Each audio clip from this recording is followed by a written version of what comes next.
believe it. Awesome morning we've had. It's been great. I've been typing and taking notes. Just unbelievable speakers. New Crenshaw talked about being real, reflect, expect, assess, and listen.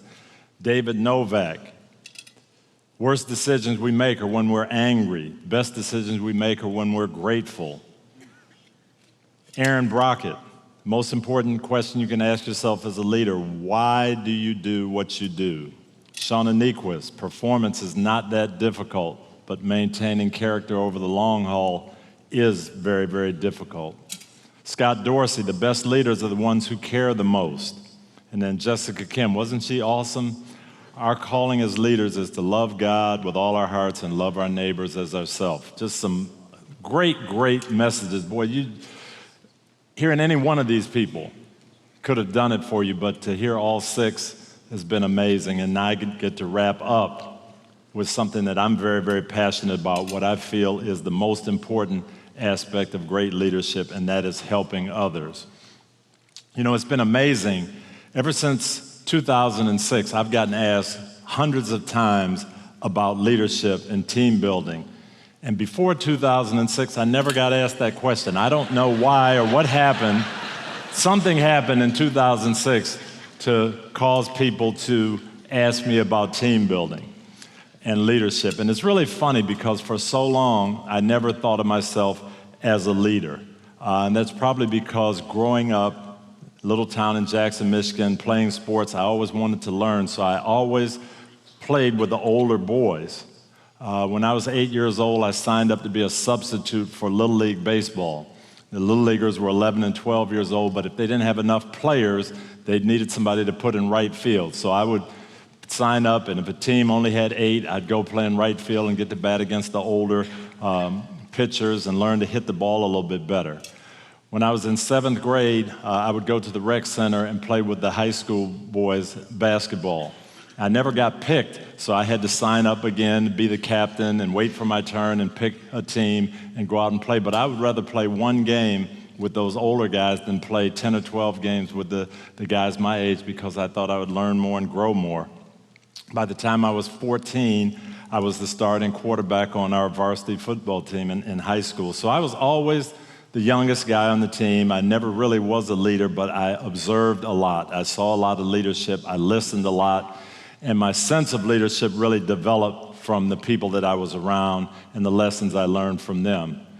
The first people I really got leadership lessons from in my life were my parents. They were both teachers, and they were fantastic. I watched my parents help students for years. Their desire was to help everybody, not just the sharp, self-motivated, high achievers, but they wanted to help everyone, especially those students whose talents may have been hidden under the surface a little bit or hadn't come out because of a lack of opportunity or a lack of nurturing. My mom taught high school English at our high school, Jackson High School, and she also taught public speaking. She wanted to teach an elective course. She loved public speaking. My dad was a science teacher, college science teacher. And I heard them both say many times that a good teacher, the sign of a good teacher helps every student earn an A. Okay? Not that they give out A's, or not that they're easy, but they help them earn A's, and that was their goal.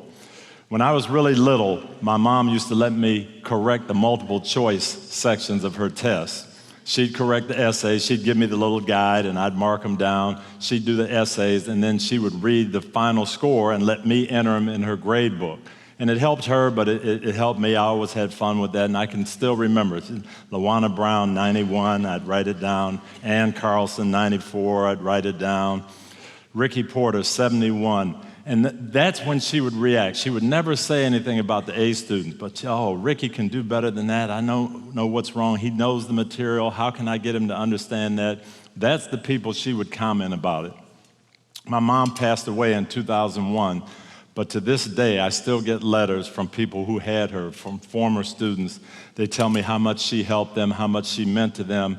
One of the most touching stories was a man named John Farms. And I knew who John Farms was. I actually knew him, and I remember writing down some of his grades. But I didn't know his full story until he told me later on. Just like the young man we saw in the video, John was a stutterer. He had a speech impediment as a young boy. And so in kindergarten, they put him in special education because he couldn't communicate well. And he stayed in special ed all the way up through high school. He got to Jackson High School, and he wanted to take my mom for public speaking. They wouldn't let him join the class. And he went to my mom and said, I really want to be in your public speaking class. They won't let me. And my mom went to the principal and said, this is an elective class. Anybody who wants to be in public speaking should be able to get to take my class. So John got in. My mom worked with him. And in about 6 weeks, she went to the principal and said, this boy should not be in special education. He is too intelligent to be in special ed. And she fought for him to get put in regular classes. He wrote me a note when he graduated from Western Michigan University and said, I would not be in college without your mom. That's what my mom wanted to do. She wanted to help people. My dad was the same way. He had a PhD in biology, but he spent his whole life teaching in junior colleges because he couldn't afford to go to a 4-year school coming out of high school. And he had an empathy in his heart for those students who really wanted to learn but couldn't afford to go to Michigan or Michigan State. And he would always tell me, you can't just teach from one syllabus because you don't have one student. He said, I have to find different ways to teach people. I have to get to everybody in my class because they all learn differently. I've got to figure out what each student needs to get an A. My dad passed away in 2004, and I still get letters from students who've had him. I got this letter just this last week as I was preparing to come up here. It's from a man named Robert Puskowski. Robert is a dentist in Saginaw, Michigan, and I got this letter just last week. He says, Dear Tony, I've been meaning to write you about your father for many years. I started my dental education in 1971. I was working full-time at night on the night shift and going to school during the day. I needed to take a class in comparative anatomy at Delta. Your father taught the course. I could not do the lab portion of the course in the evenings because I was working. The lectures I went to during the day, no problem. Your father went out of his way to give me his office hours and allowed me to do my lab anytime I was available so he could help me. I did pass the class with a high grade, and I never forgot his kindness. He was an excellent professor. One man who is a dentist now in Saginaw, Michigan, helping people because my dad went out of his way to do things a little differently to help one student who was going to night school. So I learned a lot about helping people from my parents. The next person who had a major influence on me as a leader and helping people was my high school football coach, a man named Dave Driscoll. He saw me play in middle school. He knew I was going to be his quarterback. And one of the first things he told me, he said, a great quarterback doesn't do it all himself. A great quarterback makes everybody else on his team better. So as he got through to me during my high school years, I tried to do that. I tried to help my teammates get better, and I noticed that all the great quarterbacks that I emulated and that were my heroes did the same thing. And of course, the best quarterback that I was ever around was right here in Indianapolis, and he certainly did that, Peyton Manning. People ask me all the time, I get asked, why was Peyton Manning special? Tell me about him. What made him the best? And there are a lot of things you could say, but his number one characteristic was wanting to help his teammates be better. My last year coaching here in 2008, Peyton had already been the most valuable player in the league 3 times. We'd already won a Super Bowl. That year, we drafted a young man from Ohio State as our number 1 draft choice, a receiver named Anthony Gonzalez. Because of Ohio State's class schedule, Anthony could not come in the spring because they were still in class until June. So all spring that year, 2 days a week, Peyton, unknown to anyone else, would get in his car, drive to Columbus, Ohio, take the playbook with him, go over the playbook for an hour with Anthony, go out on the field, throw balls for an hour, and then drive back to Indianapolis. 8 hours every Tuesday and Thursday. to help Anthony Gonzalez learn the playbook. That was his MO. That's what made him great. It wasn't the arm strength. It wasn't the quarterbacking background, but it was just his desire to help his teammates be the best that he could be. Had all those examples of helping people in my life, and then I got to Pittsburgh. My first NFL coach was Chuck Noll, and Chuck Noll was the best coach I've ever been around, one of the best leaders I've ever been around. I played for him for 2 years, and I worked for him for 8 more as an assistant coach. And Coach Noll was a teacher. Probably the most important thing he taught me was the very first meeting we ever had. I was a rookie player. I got there in 1977. In the first meeting, I had my notebook out, and Coach Noll says, "Welcome to the National Football League. You're now getting paid to play football, so that makes it your profession. Treat it that way. Work hard, be diligent, but do not make football your life. If you make football your life, when you leave the game, you're going to be disappointed." And that was a lesson that I learned, and I could give that to anyone sitting here today. Do not make your career your life, because at some point you're going to have to leave your career, and if it's your whole life, you will be disappointed. Well, I learned a whole lot from Coach Noll as a player, but I really didn't understand everything I was learning and put it all together until I joined his coaching staff. That's when it really began to come through to me, the idea of leadership. He hired me when I was 25 years old, and at that time I was younger than most of the players that I would be coaching. I had played sports my entire life, but I'd never coached. And so I asked him, I went into his office and I said, "What am I supposed to do? What is my job, Coach?" And he told me something very simple that I remembered for the rest of my life. He said, "Your job is to help your players play better." It was very simple, very much to the point, but it made me realize what a good coach does. He said, "You're just there to help every player reach their potential." And just like my dad, he emphasized the individuals on the team. He said a good coach has the ability to reach every player. And he modeled that. He modeled that. In those days, we had 47 players on the team. When I got there, my first year, I was definitely number 47. I don't know how I made the team. I was on the team. I was a backup player in a lot of different spots. I played on special teams. But he spent as much time with me, helping me and coaching me, as he did with Terry Bradshaw and Joe Green and Lynn Swann and the Stars. He made me know that my job was important, and he helped me grow. And he definitely influenced how I would go on to be a coach. He had a saying that he always told us as coaches: pressure is what you feel when you don't know what to do. So he felt the best way we could help our players was to make sure they knew exactly what to do. If we taught them not only their assignments, but how to do it, they would be in good shape. No matter how big the game was, they could feel comfortable because they would know exactly what to do. Our job was to help them perfect the skills that they would need to get the job done. So in order to do that, we had to get to know every player, what some of their shortcomings were, what some of their strengths were, and help them improve so they'd know exactly what to do. The other thing he impressed on me was that as a coach, it can't be my way or the highway. That's what we often think. Hey, I'm the leader, I'm the boss, I'm in charge. Everybody has to do it my way. And he said that right away. If it's only your way, hey, you'll hit these people, but you've got people over here and over here that'll end up on the highway. And you know what? We can't afford to have them on the highway. We need everybody to make this a championship team. So he really got me to understand that my job was to help every single player we had on the team do the best that they could do. So I had all this background from my parents, from my high school coach, from Coach Noll, from watching great quarterbacks, from just being, it put this idea in my mind of how I wanted to coach, how I wanted to lead. But as I was putting it all together, I came across something that actually wrapped everything up and tied it into a neat bow. And it's a story from the Bible, and it's the same story that Newt told in the very first session. From Matthew chapter 20, Jesus has these 12 disciples that he's leading. He's trying to help them out. They're following him. And 2 of them get in a dispute.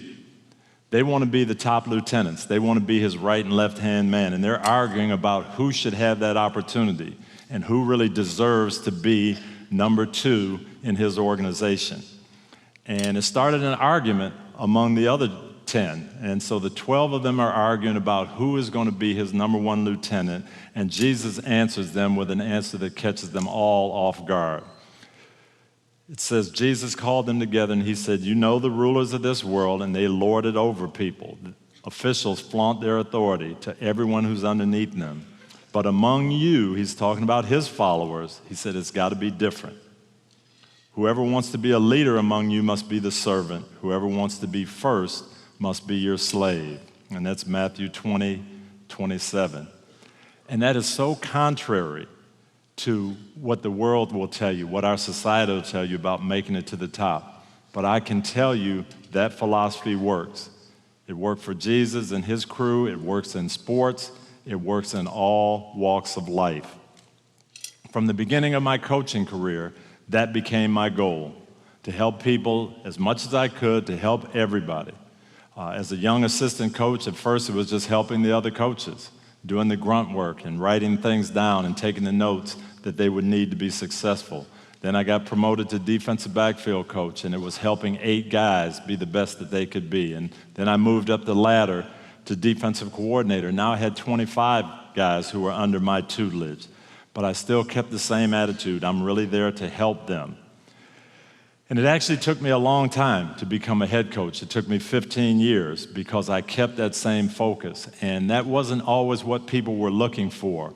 I remember there being a misconception about football coaches, that you had to be the authority figure, you had to be someone who gave impassioned speeches, you had to scream and yell at the players to keep them in line. That was kind of the caricature of coaches. And I remember in 1994 interviewing for a head coaching position with an owner, and the interview was going really well. And he asked me, he said, there's just one thing that concerns me. I hear that you don't use profanity. And I said, no, sir, I try not to. He said, I hear you don't raise your voice very much. And I said, sir, I try not to very much. He said, well, how are you going to get across to our players, these high testosterone guys? How are you going to get them to follow you if you don't yell at them, if you don't raise your voice, if you're not authoritarian, you don't curse at them? I said, well, I'm probably going to do it like my dad did it, and I'm going to show them that I care about them, that I love them, and that I know what I'm doing and what I'm talking about, and I think they'll follow me because they want to. And this owner looked right across at me, across the table. He said, that will never work in the NFL. And I didn't get the job. Well, 2 years later, I found an owner who believed in that way, and I was hired as the Tampa Bay Bucs head coach and put in charge of their franchise. The first meeting, I gave my players the same advice that Coach Noel gave me. And then I posed a question to him. I said, you know what? People tell me that I need to yell at you guys and curse at you guys to get your attention and to play your best. Who in this meeting room, who needs me to yell at you and bombard you with 4-letter words to get you to play well? And I waited, and it was just like this. It was silent. Nobody raised their hand. It's okay. We've got an understanding. I don't need to yell at you. I don't need to curse at you. I'm here to help you be better and improve, and I want you to be the best you can be on the field, but I want you to be the best you can be off the field as well. And if we do that together, we'll make Tampa a better place to live. And that was my goal for 13 years, the 6 years I was in Tampa and the 7 years I was here. That's what I tried to do. I know you may be sitting there and say, well, I don't have a platform like you had. I'm not an NFL coach. I'm not even a supervisor at my job where I can make the policy decisions. I'm not even a teacher. I'm not responsible for 20 or 30 students. All that may be true, but I can promise you, you'll still have many, many opportunities to lead, many opportunities to help people. And all you have to do is ask yourself 2 questions. Okay, number 1, who can I help? Okay. And then number 2, how can I help them? And I can tell you, if you'll do that and constantly think about that, the Lord will give you many, many more opportunities than you think. And I know that's true because I can think back and look back to the people who helped me grow and poured into me along the way. Just to give you an example, I told you about my parents, some of my teachers, my coaches, and they were supposed to help me, and they did that. But I would not be here speaking to you today without some other people who really poured into my life and helped me, people that you've never heard of. Alan Truman was one of the guys that I idolized. He was about 6 years older than I was. He was the high school hero when I was in middle school, and I wanted to be like Alan Truman. And he would work with me and help me, would shoot baskets together. He'd take me to Detroit Lions games or Detroit Pistons game and watch, and we'd talk about things. And I never thought much of that until I got to be 18. And then I said, man, it's tough to be hanging around with 13-year-olds. And, I need to get my game a little bit better and do my thing.